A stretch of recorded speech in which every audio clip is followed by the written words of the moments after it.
Election மேக்கு பதிலாக April இருக்கு. So ஒரு பக்கம் நீங்கள் எலெக்ஷன் ஏப்ரலில் கொண்டு வரீங்க, இன்னொரு பக்கம் ஜனவரி ரிலீஸை பிப்ரவரி மார்ச்சுக்கு எடுக்கிறீங்க. கரெக்டாக எலெக்ஷன் அப்போ லட்டு மாதிரி எல்லாரும் தாவேக்கா ஜனநாயகன் ஜனநாயகன் ஜனநாயகன் ஜனநாயகன் கத்திட்டு இருப்பாங்க. ஸோ யார் இது தள்ள முயற்சி செய்தாலும் இது நிச்சயமாக இது அவங்களுக்கு சாதகமாக இருக்காது. இன்னைக்கு ராகுல் காந்தி வாய்ஸ் எழுப்பியிருக்காரு, பிரதமர் மோடி நீங்கள் தமிழ் மக்களை என்னைக்கும் நீங்கள் சப்ரஸ் பண்ண முடியாது. அது அதை பற்றி நான் பேசுகிறேன். ராகுல் காந்திக்கு தமிழ் மக்களை சப்ரேஷன் பற்றி மோடி பண்ணுறான்னு சொல்கிற பேசுகிறதுக்கு எந்தவித ஒரு லாய்க்கும் இல்லை.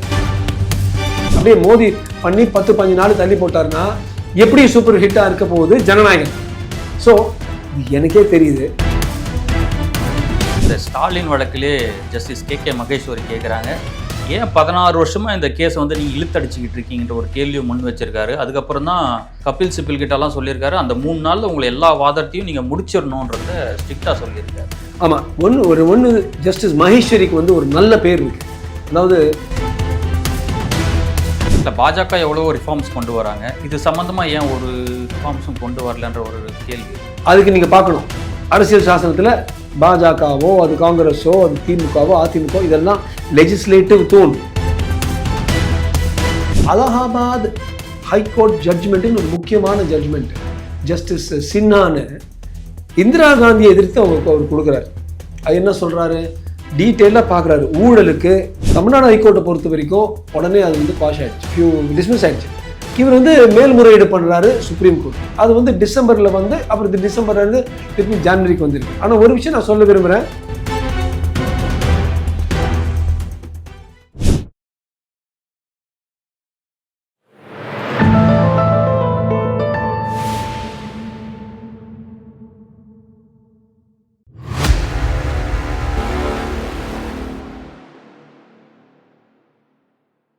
தாமரை டிவி நேயர்களுக்கு வணக்கம். இன்றைய நேர்காணலில் நம்முடன் இணைந்திருக்கும் சிறப்பு விருந்தினர் தமிழக பாஜகவின் மருத்துவ பிரிவு அணியின் மாநில செயலாளர் மற்றும் லைஃப்லைன் ஹாஸ்பிட்டல் நிறுவனருமான திரு டாக்டர் JS ராஜ்குமார் அவர்கள். சார் வணக்கம். நேயர்களுக்கு இனிய பொங்கல் வாழ்த்துக்கள். தமிழக முதலமைச்சர் ஸ்டாலின் 2011ஆம் ஆண்டு போட்டி போட்ட தேர்தல் வெற்றி எதிர்த்து சைதை துரைசாமி அவர்கள் உச்சநீதிமன்றத்தில் மேல்முறையீடு செஞ்சிருக்காரு. இந்த வழக்கு வருகின்ற 20, 21, 22 கண்டினியூஸாக 3 நாள் நடக்க போகுது. எப்படி பார்க்கலாம், அந்த ஸ்டாலின் 26 தேர்தலில் போட்டி போடுவாரா மாட்டாரான்ற ஒரு கேள்வி எழுந்திருக்கு. விக்னேஷ், நான் அந்த கம்ப்ளீட் ஃபைல் நான் படித்தேன். டெல்லியிலேருந்து சில அட்வொகேட்ஸ் கிட்டையும் பேசி, என்னை பொறுத்த வரைக்கும் ஒரு மேட்டர் சப்ஜுடிஸ் என்ன ஆகும் நம்ம அஃபிஷியலாக பெருசாக சொல்ல முடியாது. ஆனால் ஒன்றும் பெருசாக ஆகாது. கடந்த கால தீர்ப்புகளை நம்ம ரெஃபர் பண்ணி பார்க்கலாம்ல. ஆமாம், அதாவது இது representation of people act, RPA 1951. மக்கள் இதை பற்றி கேட்கணும். ஏன்னா உங்களுடைய பிரதிநிதி ஆகிய உங்கள் MLA, உங்களுடைய பிரதிநிதி உங்கள் ஏரியாவில் இருக்கிற MP, உங்கள் மினிஸ்டர், அவங்க இது மாதிரி ஊழல்களில் அவங்க ஈடுபட்டாங்கன்னா உங்களோட பிரதிநிதிகள் இல்லையா, அதனால உங்களுக்கு ஒரு உரிமை இருக்குது. அதை பற்றி ஒரு பப்ளிக் இன்ட்ரெஸ்ட் லிட்டிகேஷன் மாதிரி போட்டால் எல்லாரும் நல்லா கேளுங்க. ஏன்னா ஊழல் உள்ள தமிழ்நாடு, அவங்கள டிஸ்குவாலிஃபை பண்ணிடுவாங்க 6 வருஷத்துக்கு. ஆனால் அவங்களுக்கு கன்விக்ஷன் வரணும், 2 வருஷத்துக்கு கன்விக்ஷன் வரணும். இது 1951. நான் மக்கள்கிட்டையும் உங்ககிட்டையும் ஒரு முக்கியமான விஷயம், அலகாபாத் ஹைகோர்ட் ஜட்ஜ்மெண்ட்டுன்னு ஒரு முக்கியமான ஜட்ஜ்மெண்ட் ஜஸ்டிஸ் சின்னான்னு இந்திரா காந்தியை எதிர்த்து அவர் கொடுக்குறாரு. அது என்ன சொல்கிறாரு, டீட்டெயிலாக பார்க்குறாரு. ஊழலுக்கு யாஷ் கபூர் என்கிற மனிதன் கிட்ட இவங்க காசு கொடுத்து இங்கே கொடு அங்கே கொடு அங்கே கொடுங்கிறது நிறைய பேர் அதுக்கு விட்னஸாக இருந்து கொடுத்தாங்க, சாட்சி இது மாதிரி கொடுத்தாங்க. 2வது, அரசுடைய வண்டிகள், காரு, கவர்மெண்ட் மெஷினரி, கவர்மெண்ட் காசு இப்போ பயன்படுத்தி ரேலி பண்ணுறதுலாம் நிறையா பண்ணதாக அந்த கணக்கில் அக்கௌண்ட்ஸ் இருந்துச்சு. அதையும் ப்ரூவ் ஆயிடுச்சு. அதனால அவர் சொன்னார், உங்களுடைய எலெக்ஷன் நல் அண்ட் வாய்டுன்ட்டார். அந்த கேஸை போட்டது வேறு யாரும் இல்லை, த கிரேட் ராஜ் நாராயண். அப்புறம் என்னாச்சு, இவங்க உடனே முறையிடுறாங்க. 1975 நடந்துச்சு. உடனே முறையிடுறாங்க. சுப்ரீம் கோர்ட்டில் ஜஸ்டிஸ் VR கிருஷ்ணா ஐயருங்கிறவர் சொல்கிறாரு, இல்லை நீங்கள் பிரைம் மினிஸ்டராக மட்டும் இருந்துட்டு போகலாம், ஆனால் நீங்கள் எம்பியாக இருக்க முடியாது. முதல் முறையாக இது மாதிரி ஒரு ஜட்ஜ்மெண்ட் பாருங்கள், இந்த கிருஷ்ணா ஐயர், நீங்கள் எம்பியாக இருக்க முடியாது, நீங்கள் ஓட் பண்ண முடியாது, ஆனால் 6 வருஷத்துக்கு. ஆனால் நீங்கள் பிரைம் மினிஸ்டராக மட்டும் இருந்துட்டு போனோன்னு அவர் கொடுத்ததுனால தான் அவ்வளவு இன்னைக்கு திமுக அதிமுக எல்லாரும் இப்படி பண்ணிட்டாங்களே, நம்மளை பண்ணிட்டாங்களான்னு சொல்கிற அந்த எமர்ஜென்சி நெருக்கடி, அந்த அந்த ஜட்மெண்ட் வந்தோடனே நீங்கள் பிஎம் ஆனால் உங்களால் ஓட் பண்ண முடியாதுன்னு அடுத்த நாள் அவங்க எமர்ஜென்சிக்கு விட்டாங்க. ஸோ இதுதான் அந்த வரலாறு. இப்போ இங்கே வாங்க, சைதை துரைசாமி என்ன வந்து இது மாதிரி ஓட்டுக்காக காசு கொடுத்தாரு. ரெண்டாவது, ஸ்நேகிதி என்கிற ஒரு ஜேர்னலில் வந்து ஒரு பத்திரிகையில் அங்கே மிஸ்ஸஸ் துர்கா ஸ்டாலின் வந்து ஒரு இன்டர்வியூ கொடுக்குறாங்க. நான் அவருக்கு லெட்டர் எழுதி, இது எப்போ கொடுக்குறாங்க, எலெக்ஷன் ஆகி வந்துட்டு அப்புறம் இது மாதிரி நான் வந்து சில பேருக்கு காட்டு கொடுக்கணும், சில பேருக்கு சில விஷயங்கள் கொடுக்கணும், சில காசு கொடுக்கணும், இதெல்லாம் நான் அவர் கேட்டேன். நானே அங்கே 2-3 வாரம் அந்த கொளத்தூரில் இருந்து ஒரு ஃப்ளாட்டில் இருந்து தங்கி இதெல்லாம் பண்ணிட்டு இருந்தேன். அவங்க வந்து ஒரு இன்டர்வியூவில் கொடுத்தது ஒரு ஆதாரமாக இவங்க பயன்படுத்தி சைதை துரைசாமி என்ன சொல்லியிருக்காரு, இது வந்து இது மாதிரி கொடுத்துருக்காங்க. எலெக்ஷன் டைம் துர்கா ஸ்டாலின் கொடுத்தது அவங்க பண்ணது. ஸோ இது வந்து ஒரு இன்டைரக்ட் ப்ரூஃப். அப்புறம் வேறு சிலர் வழியாக நியூஸ் பேப்பர்ஸ்குள்ளே 100 ரூபாய் வச்சது, 100 ரூபாய் கட்டு, 500 ரூபாய் கட்டு, இதெல்லாம் சில ஆதாரங்களோடு அவர் வந்து கேஸ் போட்டார். ஆனால் தமிழ்நாடு ஹைகோர்ட்டை பொறுத்த வரைக்கும் உடனே அது வந்து குவாஷ் ஆகிடுச்சு, டிஸ்மிஸ் ஆகிடுச்சு. இவர் வந்து மேல்முறையீடு பண்ணுறாரு சுப்ரீம் கோர்ட். அது வந்து டிசம்பரில் வந்து அப்புறம் டிசம்பர்லேருந்து திருப்பி ஜனவரிக்கு வந்திருக்கு. ஆனால் ஒரு விஷயம் நான் சொல்ல விரும்புகிறேன், இந்த ரெப்ரசன்டேஷன் ஆஃப் பீப்புள் ஆக்ட், மக்கள் பிரதிநிதித்துவம் கேஸில் பொறுத்த வரைக்கும், வழக்குகளை பொறுத்த வரைக்கும் அந்த ஆதாரம் வந்து, ஏன்னா ஒருத்தர் பவரில் இருக்கார், அவரை வந்து வீழ்த்தணும்னா போதிய அளவுக்கு ஆதாரம் இல்லாமல் செய்ய முடியாது.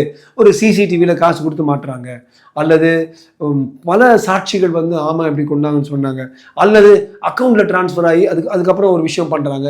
இந்த கவிதா கேஸில் வந்துச்சு தெலுங்கானாவில்.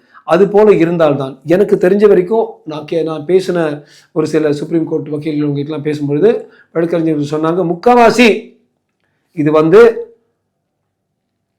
அவர் நம்ம மாண்புமிகு முதலமைச்சருடைய சார்பில் தான் போகும்.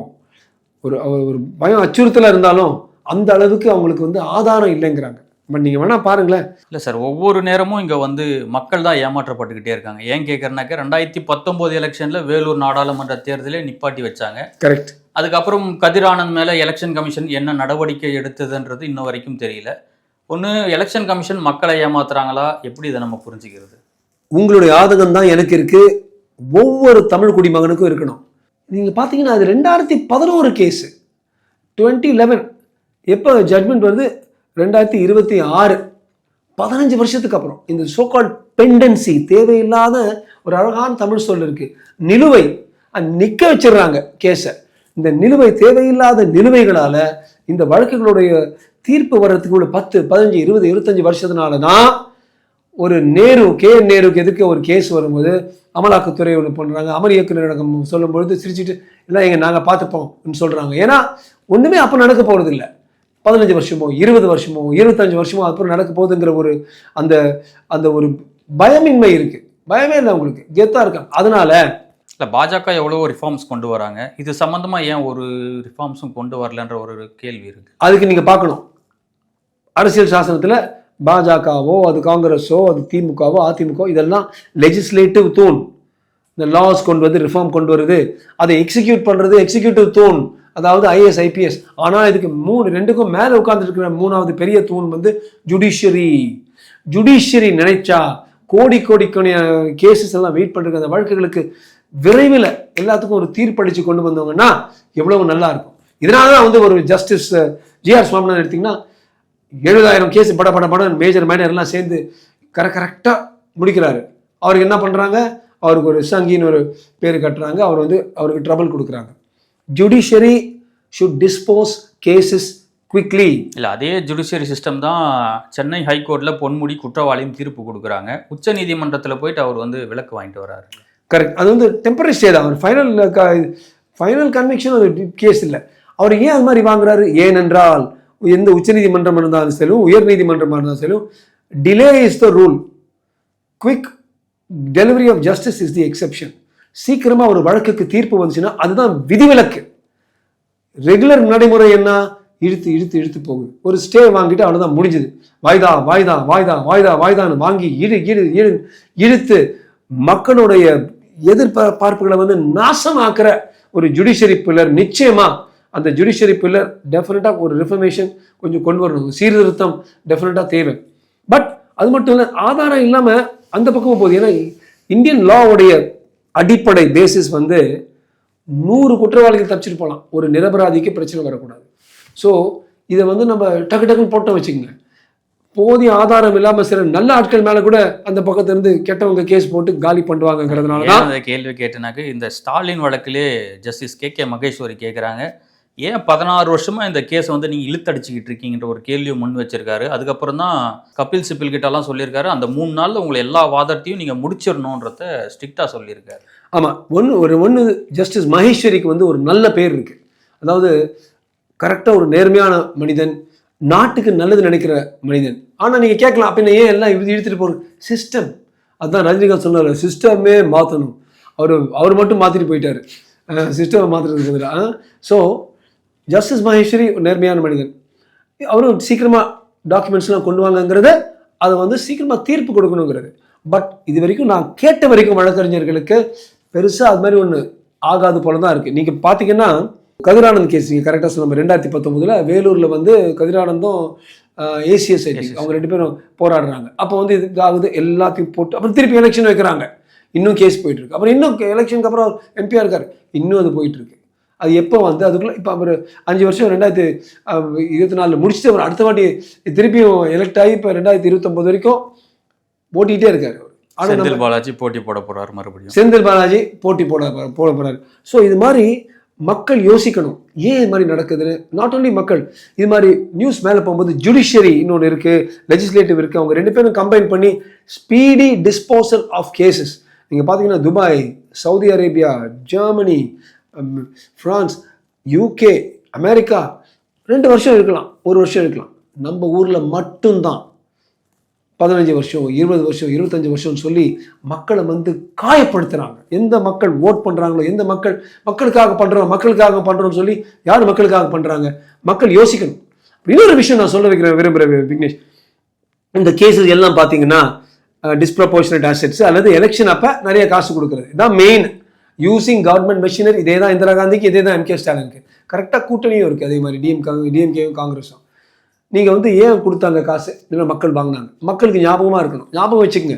அந்த 3000 ரூபாவோ, அந்த 5000 ரூபாவோ, 10,000 ரூபா உங்கள் குடும்பத்துக்கு எடுத்துகிட்டு போனால் கூட அந்த 10,000 ரூபாய்க்கு கம்ப்ளீட்டாக நீங்கள் வந்து டெமோக்ரஸி, ஜனநாயகத்தையே வேலை பேசி வித்துறக்கூடாது மக்கள். நீங்கள் சொல்வீங்க பணம் இப்படி தான் பேசுவாங்க, பணம் பேசுவாங்கன்னு, இதுதான் உண்மை, இதுதான் ஜஸ்டிஸ். இதே ஒருத்தர் ஸ்க்ரீனில் போட்டான்னா நீங்கள் காசு கொடுத்து பாப்கார்ன் போட்டு இப்படி சுற்றி அதெல்லாம் நான் போட்டுட்டு அதை பார்த்துட்டு கை தட்டுவீங்க. ஆனால் உங்களுக்கு நடக்கும்போது நீங்களே வந்து விக்டிம்ஸா, மக்கள் வந்து காசு வாங்கி முதல் ஊழல், அதற்கு பேர் முதல் ஊழல். ஒரு ஜனநாயகத்தில் முதல் ஊழல் வந்து காசு வாங்கி ஓட்டை போடுறது. ஸோ டெக்னிக்கலி அது கதிரானந்த் மேலே இருந்தாலும், ஸ்டாலின் மேலே இருந்தாலும், இந்திரா காந்தி மேலே இருந்தாலும், ஒருத்தன் கை நீட்டி வாங்கினாங்க பார்த்தீங்களா குளத்தூரில், அவங்க தான் முதல் ஊழல் பண்ணாங்க. அதை நம்ம மாற்றணும். ஸோ நீங்கள் கேட்கலாம், சார் கொடுக்குறாங்க என்ன பண்ணுறது? வாங்கிக்கிங்க, உங்கள் காசு தானே திருப்பி கொடுக்குறாங்க, வாங்கிக்கிங்க. ஆனால் நீங்கள் காசை வாங்கிட்டு அதே ஆளே நம்மளே ஒரு பழக்கத்துக்கு கொண்டு போயிடுறோம்ல, வேற வழி இல்லை. நான் வந்து கொஞ்சம் லௌகிகமாக ப்ராக்டிக்கலாக சொல்கிறேன். எல்லாரும் மகாத்மா காந்தி, ஹரிச்சந்திரன் யாருமே வாங்காதீங்க. முதல் முறை தமிழ்நாடு, இப்போ கூட நான் நினைப்பேன், ஒரே ஒரு கான்ஸ்டியூன்சி, ஒரு மயிலாப்பூரம், ஒரு அண்ணாநகரம், ஏதாவது ஒரு கான்ஸ்டியூன்சி நாங்கள் யாரும் காசு வாங்கணும்னு சொன்னால் அந்த கான்ஸ்டியூன்சி தான் சூப்பர் ஸ்டார். அந்த கான்ஸ்டியூன்சியில் இருக்கிற ஒவ்வொரு 2021 தேர்தலில் நான் மக்கள் கிட்ட பேசும்போது சொன்னாங்க, என்னப்பா இந்த வருஷம் எந்த கட்சிக்காரனும் அதிகமாக காசே கொடுக்கல அப்படிங்கிறாங்க. 2024 கூட அதான் கிட்ட சொன்னாங்க. நான் 4-5 இடத்துக்கு போனேன். ஸோ நான் வந்து ஒரு சின்ன ஸ்டாட்டிஸ்டிக்கெல்லாம் கிட்ட சொல்றேன். 5-6 டாக்டர்ஸ் குஜராத்தில், 7 எம்எல்ஏ வந்து டாக்டர்ஸாக இருக்காங்க. அந்த 2 பேர்கிட்ட நான் பேசினேன். அவங்களுக்கு எவ்வளோப்பா, எனக்கு தெரிஞ்சவங்க ஜூனியர்ஸ், எவ்வளோப்பா செலவழிச்சேன், எவ்வளோ. ஒருத்தர் வந்து 13 லட்சம் செலவழிச்சிருக்கான், ஒரு லேடி வந்து 20 லட்சம் செலவழிச்சாங்க எம்எல்ஏ ஆகிறதுக்கு. நான் கேட்டேன் ஆவரேஜ் சராசரி எவ்வளோ? ஆவரேஜ் வந்து 10-25 லட்சம் தான் செலவழித்தோம். 1-2 இடத்துல தான் ஜாஸ்தி செலவழிச்சாங்க. இது வந்து கடைசி எம்எல்ஏ எலெக்ஷன், கடந்த எம்எல்ஏ எலெக்ஷன். யார் வேணா போய் செக் பண்ணலாம், போடுங்க கூகுள் ஜெமினியில், சாட் ஜிபிடியில் எல்லாத்தையும் போட்டு பாருங்க. அதே சராசரி எம்எல்ஏ எலெக்ஷனுக்கு தமிழ்நாடுல 20 கோடி 15 கோடி ஒரு சீட்டு. ஒருத்தர் வந்து கான்டெஸ்ட் பண்ணணும்னா எவ்வளோ வச்சிருக்கீங்க, உள்ள வச்சிருக்கீங்களா, வெளியில வச்சிருக்கீங்களா, எப்படி கொடுக்க போறீங்க, இப்படிதான் கேட்குறாங்க. முதல் ஊழல், மக்கள் காசு வாங்கும் போது முதல் ஊழல். எம்எல்ஏ காசு கொடுத்து நிற்கிறான் பார்த்தீங்களா, முதல் ஊழல். குஜராத்தில் வந்து அவன் வந்து 13 லட்சம் கொடுக்குறான். அவன் ஏன் வந்து வசூல் பண்ணுறதுக்கு பார்ப்பான்? இங்கே 13 கோடி செலவழிக்கிறவன் வசூல் பண்ணுறதுக்கு பார்ப்பான். முதல் ஊழல். என்னை திருப்பி நினைப்பேன், ஒரே ஒரு கான்ஸ்டிடுவன்சி நினைச்சா அதை பற்றி ஒரு சினிமாவே எடுக்கலாம். நாங்கள் யாருமே எங்கள் பஸ்தீஸில் காசு வாங்க மாட்டோம், யாராவது ஒருத்தர் சொல்லுங்க. அப்படி ஏதாவது ஒரு பஸ்தி தமிழ்நாட்டில் இருந்துச்சுன்னா உங்க காலில் விழுந்து உங்களை ஆண்டவனா கும்பிட்டு நம்ம நாட்டையே மாற்றம் ஆரம்பிக்கிறது உங்ககிட்ட சொல்லி அந்த பஸ்தியை எடுத்து பூஜித்து கொண்டாடி, இதுதான்டா எங்க பஸ்தி, ஆனா நாங்க எலெக்ட் பண்ணோம், சரி நாளா இருப்போம், நீங்க ரோட சரியா பார்க்கணும், லைட்டை சரியா பார்க்கணும், பின்னிடுவோம்னு சொல்லி ஒரு புதிய மாற்றம் ஆரம்பிக்கலாம். அதுக்கு பதிலாக மாற்றத்துக்கு பதிலாக காசு வாங்கி ஏமாற்றம் தான் போறோம். ஆனா இந்த முறை அட்லீஸ்ட் மாற்றத்துக்கு நம்ம பார்ப்போம். ஜனநாயகத்தை பற்றி பேசுனீங்க. இந்த ஜனநாயகன் எப்போ வரப்போகுதுன்னு தெரியல. கேஸ் போய்கிட்டு இருக்கு சார், நீங்கள் எப்படி சார் பார்க்குறீங்க? பாஜக தான் காரணம் அதுக்கு? இல்லைங்க, அது வந்து பக்கா சும்மா இதெல்லாம் ஒரு சிம்பிள் எக்ஸாம்பிள். பராசக்தி பார்த்தீங்கல்ல, பராசக்தி வந்து நான் பார்க்கல, அவ்வளோ மோசமான படம்னாங்க. 3 மணி நேரம் வேஸ்ட் பண்ணாதே, 4 பேஷண்ட் பார்க்கலாம், எங்கேயாவது போகலாம், எலெக்ஷன் பண்ணலாம். அந்த படத்தில் பக்தவச்சலம் சீஃப் மினிஸ்டர் புனிதமான மனிதன், பக்தவச்சலம் புனிதமான ஒரு மனிதன், ஆசு வாங்காத ஒரு ஆள். அவர் வந்து சொன்னாரா, தமிழுக்காக ஹிந்தி எதிர்த்து போராடுறாங்களா சுடுங்க. ஆனால் ஆக்சுவலாக வரலாறு படி அது சொன்னது ஈவே ராமசாமி நாயக்காருங்கிற பெரியார். அதை திருவி இங்கே சீஃப் மினிஸ்டர் சொன்ன மாதிரி காட்டுறாங்க பார்த்தீங்களா, அதுதாங்க கட்டுக்கரை நேரேட்டிவ்ங்க, அதுதாங்க திராவிட நேரேட்டிவ். அதை நீங்கள் நிஜமாவே அவர் சொல்லியிருந்தா நீங்கள் காட்டலாம். சொன்னது ஒரு ஆள், ஆனால் டிவியில் காட்டுறது ஒரு, சினிமாவில் காட்டுறது ஒரு கட்டுக்கதை. இதெல்லாம் நம்பி தான் காலி ஆகுறாங்க. ஸோ பாஜக அவ்வளோ பெரிய ஒரு பார்ட்டி, உலகத்திலே பெரிய பார்ட்டி பாஜகங்க. 13 கோடி அந்த மெம்பர்ஷிப் உறுப்பினர்கள் கிளியர் பண்ணுறாங்க. தமிழ்நாடு வந்து 8 கோடி மக்கள், 1.5 தமிழ்நாடு உறுப்பினர்களே. உலகத்திலே ரொம்ப பெரிய பார்ட்டி, உலகத்திலே ரொம்ப பணக்கார பார்ட்டி. 18 மாநிலங்கள் அவங்க பாக்கெட்டில் வச்சுக்கிட்டு ஒரு விஜயோட ஒரு படத்தை எப்படியாவது 2 வாரம் நம்ம எப்படியாவது தாமதிக்கலாம்னு நினைக்கிறவங்க டெஃபினட்டாக பாஜகவை இருக்க முடியாது. அப்படி இருந்தால் இங்கே இருந்து சென்சார் போர்டு டெல்லிக்கு அனுப்பி, டெல்லியில் அவங்க வந்து நாங்கள் டைம் எடுக்கணும்னு சொல்லலாம். இவங்களே கடைசி நிமிஷம் கொடுத்துட்டு உடனே கொடுன்னு சொல்லிட்டு இந்த ப்ரொடியூசர்ஸே வந்துட்டு நாங்கள் வந்து இந்த டேட் அன்னைக்கு ரிலீஸ் பண்ணுறோம்னு சொல்லிட்டு அப்புறம் சென்சார் போர்டுகிட்ட கொடுக்குறாங்க. ஏன்? யார்? அது ஜனநாயகம் தான், படம் ஜனநாயகம் தானே, உனக்கு ஜனநாயகம் தானே வேணும். ஜனநாயகம் எல்லாரும் சேம் இல்லை சார். 3:15க்கு சென்னை ஹைகோர்ட்டில் ஒரு வெர்டிக்ட் கொடுக்குறாங்க. ஆமாம், உடனே 3:30 மணிக்கு சுப்ரீம் கோர்ட்டில் போயிட்டு ஸ்டே ஆர்டர் வாங்குறாங்க. இந்த அவசரம் ஏன்? திருப்பரங்குன்றத்தில் வந்து ஒரு ஆர்டர் கொடுக்குறாங்க, உடனே நாங்கள் போய் சுப்ரீம் கோர்ட்டுக்கு போகிற மேல்முறையீடுன்னு சொல்கிறாங்கல்ல. அந்த அவசரம் வந்து, அதாவது ஒரு சிஸ்டம் இருக்குது. அவங்க என்ன சொல்கிறாங்க, இதனால் படத்தை போய் எரிச்சிட்டு சொல்கிறாங்க. 1 வாரம் 10 நாள் எப்படிங்க அது கம்மியாக போடும்? ஜனநாயகன் இப்போ நான் சொல்கிறேன், Jananayagan is a super hit. நீங்கள் 1 வீக் அப்புறம் வந்தாலும், 2 வாரம் அப்புறம் வந்தாலும், 1 மாதம், நான் ரொம்ப சினிமா பார்க்காத சூப்பர் ஹிட்டாக இருக்கும்போது எல்லாரும் வெயிட் பண்ணுறாங்க. ஏன்? விஜய் படம், எலெக்ஷன் வருது, எலெக்ஷனை பற்றி இருக்கிற படம். 3, இது வந்து விஜயோட லாஸ்ட் படம். இந்த 3 விஷயம் வச்சு காமன் சென்ஸ் தர்க்க ரீதியில் பார்த்தீங்கன்னா இது சூப்பர் ஹிட். அது வந்து திமுக பிளாக் பண்ண பார்த்தாலும் சூப்பர் ஹிட், பாஜக பிளாக் பண்ண பார்த்தாலும் சூப்பர் ஹிட். என்னதான் பண்ண முடியும் சென்சார் போர்டில்? இன்னைக்கு ராகுல் காந்தி வாய்ஸ் எழுப்பியிருக்காரு, பிரதமர் மோடி நீங்கள் வந்து தமிழ் மக்களை என்னைக்கும் நீங்கள் சப்ரஸ் பண்ண முடியாதுன்னு. அது வந்து அதை பற்றி நான் பேசுகிறேன். இப்போ ராகுல் காந்திக்கு வந்து தமிழ் மக்களை சப்ரேஷன் பற்றி மோடி பண்ணுறான்னு சொல்கிற பேசுகிறதுக்கு எந்தவித ஒரு லாய்க்கும் இல்லை. கேடுகட்ட இந்த காங்கிரஸுக்கும் தமிழ்நாடுக்கும் எவ்வளோ, தமிழ்நாடுக்கு காங்கிரஸ் செய்த அநீதிகள்னா இவ்வளோ பெரிய ஒரு பட்டியல் இருக்குது. அதில் ஒரே ஒரு சிலர் நேர்களுக்காக சொல்கிறேன். மோடிஜி வந்துட்டு அப்புறம் 10 வருஷத்தில், முதல் 10 வருஷத்தில் ஏறக்குறைய அவங்க கொடுத்த காசுக்கு 5ல் 1 பங்குலேருந்து 3லேருந்து 1 பங்கு, 1/3 to 1/5 of what they gave தான் யார் கொடுத்தாங்க? காங்கிரஸ். அந்த இதுக்கு முன்னால் இருந்த ஒரு 10 வருஷம் காங்கிரஸ் இருந்தாங்க, அப்புறம் 10 வருஷம் பாஜக. நீங்கள் அப்படியே நீங்கள் தராசில் வச்சு பார்த்தா அவ்வளோ கொடுத்துருக்காங்க இவங்க. காங்கிரஸ் ஒன்றுமே கொடுக்கல. ஆனால் யாருமே காங்கிரஸுக்கு டைம் அப்போ யாரும் ஒன்றும் சொல்லலை. இப்போ என்ன நீங்கள் கொடுக்கல எங்கே காசு கொடுக்கல, ஜிஎஸ்டியை கொடுக்கல, வரியை கொடுக்கலன்னு சொல்லியிருக்காங்க. நம்ம தமிழக மீனவர்கள் ஒவ்வொரு நாளும் உயிரை பணையம் வச்சு கடலில் போய் மீனை பிடிச்சி வச்சு என்ன சொல்லுவாங்க தெரியுமா? என் நண்பன், என் அண்ணன் அன்பழகனார், தமிழக மீனவர்களின் தலைவன் சொல்லுவார், என் சாம்பலில் கூட மீன் வாசனை அடிக்கணும். அப்படி மீனோட இருக்கிற மீனவர்களுக்கு அவங்க போய் பாவம் அவங்க வேலையை பண்ணிட்டு கச்சத்தீவில் இருந்து வரைக்கும் போய் கொஞ்சம் மீனை பிடிச்சிட்டு வந்த ஆளுங்களுக்கு கச்சத்தீவு அப்படியே தாரவாத்து கொடுத்தாங்க இந்திரா காந்தி 1974 ஸ்ரீலங்கன் கவர்மெண்ட் கூட. அப்போ வந்து திமுக பார்த்துட்டு இருக்காங்க, அவங்க இந்திரா காந்தி தாரவாக்குறாங்க. ராகுல் காந்தி சொல்றாரு அநீதின்னு. சரி, 74 76 வரைக்கும் பாவம் நம்ம இதெல்லாம் நான் பேசியிருக்கிறேன். சேனாதிபதி கிட்ட, அன்பழகன் கிட்ட, விஜயன் கிட்ட, இவங்கெல்லாம் லீடர்ஸ் மீனவர்கள். 2 வருஷமாவது பாவம் கொஞ்சம் போய் கச்சத்தீவில் பார்க் பண்ணி என்ஜின்ஸ் பிரச்சனை இருந்துச்சுன்னா பார்த்துட்டு வலையெல்லாம் பார்த்து திருப்பி வருவாங்க. 76ல சொல்றாங்க இந்திரா காந்தி, இது கூட நாங்க கொடுக்க மாட்டோம், நீங்க யாருமே அந்த பக்கம் போவே கூடாது, முழுசா தார மாத்திட்டோம், நோ லேண்டிங் ரைட்ஸ் ஆல்சோ. திருப்பியும் திமுக சும்மா இருக்காங்க, இந்திரா காந்தி கொடுக்குறாங்க, இவங்களுடைய பாட்டி. அண்ட் இவர் சொல்றாரு தமிழ்நாட்டுக்கு மோடி வந்து அநீதி பண்ணியிருக்காருன்னு இவர் சொல்றாரு. ஏன் இதை பராசக்தி படம் எடுத்தது திமுக தானே, எடுத்தது 1965 இருந்த ஆன்டி ஹிந்தி அஜிடேஷன். அந்த ஆன்டி ஹிந்தி அஜிடேஷன் வந்து யாரு ஹிந்தியை திணிச்சது? தமிழ்நாடு. அப்ப பாஜக ஃபார்மே ஆகலைங்க, கொண்டு வந்து திணிச்சு பண்ணிதான் ஆகணும்னு சொன்னதே அழகான காங்கிரஸ். அந்த காங்கிரஸோடைய பேரன், காங்கிரஸோடைய டாப் மேன் ராகுல் காந்தி சொல்றாரு, நீங்க வந்து தமிழ்நாடுக்கு வந்து நீங்க அநீதி சொல்றீங்க. ஆனா இன்னைக்கு நரேட்டிவ் என்ன, காங்கிரஸ் இஞ்சி திணிச்சதுன்னு பேசல, பாஜக தான் இந்திய திணிக்குதுன்னு பேசுறாங்க. பக்கா இது வந்து வெறும் நரேட்டிவ். அதான் நரேட்டிவ் நம்ம எடுத்து சொல்லணும். போய் பாருங்க, 1960 ஆரம்பிச்சாங்க, அப்புறம் 63 கொஞ்சம் இருந்துச்சு, 65 கொஞ்சம் ஜாஸ்தியா இருந்துச்சு. எல்லாமே காங்கிரஸ் வர்சஸ் தமிழ்நாடு, அதுல பாஜகவே இல்லை. படம் எடுத்தது பராசக்தி, திமுக.